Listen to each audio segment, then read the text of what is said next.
Hi, I'm Congressman Steve King. Minutes ago, the testimony of Robert Mueller concluded here on the House of Representatives.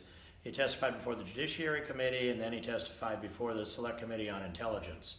And I would say that of the whole day of testimony here, Democrats were looking for some morsel that they could find, that they could embellish into an excuse to continue forward with their impeachment efforts.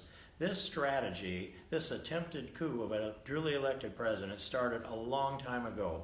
And at least during the campaign of Donald Trump for president, when they began surveillance on him, not only as a candidate, but when Donald Trump won the election, they were stunned. They were not going to let him take his presidency and utilize it in the effective way that was authorized by the duly elected president, to the duly elected president-elect of the United States. And so through the transition period, they were all still surveilling Donald Trump and looking for a way that they could get to him to, I'll say, hobble his presidency. And even after he was inaugurated as president, these operations still continued. There was a collaboration between the Department of Justice and the FBI and the CIA to use those highest levels of government to do surveillance on the duly elected president of the United States. Was that there was a Russian collusion collaboration effort on the part of Donald Trump or his political team.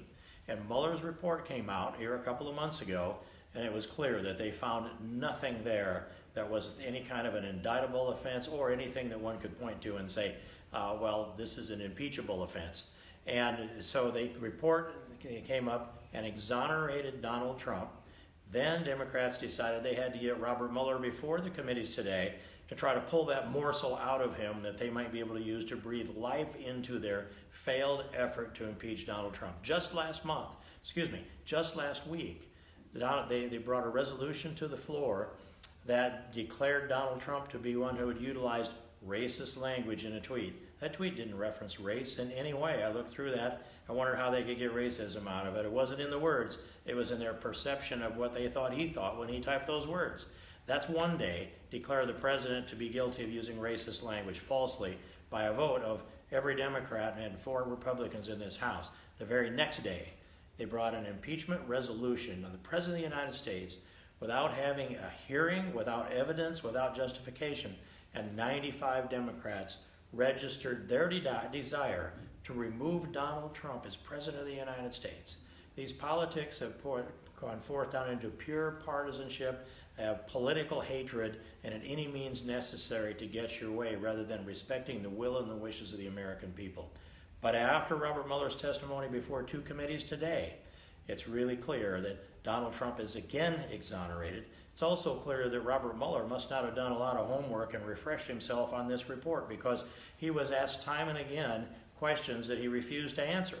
And Hillary Clinton was famous for saying, "I don't remember," and Robert Mueller now is the one who says that's outside the purview or outside the bounds of the report. But several times they pointed to the very language in the report that the answer was already there, but he refused to even talk about that. So Robert Mueller didn't illuminate anything today except that they had a biased committee team of biased lawyers, Trump haters, Hillary lovers, that spent all of this time and all this money, roughly $30 million, to produce years of heartache for the American people. We've all been drugged through this. But now, Donald Trump is twice exonerated by the Mueller operations, by the report, and by the failure to find anything of substance here. Robert Mueller let us all know that there was no collusion. Today he testified words to the effect that there was no collusion on the part of Donald Trump or his campaign with any Russians in any attempt to try to manipulate the election. As I said a long time ago, this corruption, though, goes deeper than Watergate, and it was never Trump, and it was always Hillary and her team behind this. This is clear. Now we'll get a report back from our new Attorney General, Bill Barr, and from his special investigator, John Durham. Those two will come with objective reports, and I'm really looking forward to what happens after that. We may well see indictments, but it won't be indictments of the people that Robert Mueller was targeting. It'll be indictments of the people that were weaponizing the Department of Justice and weaponizing the FBI. The American people have been losers in this now for 2.5 years or more, but it's about time we're winners. We will be in the end, and the rule of law will be restored in this country.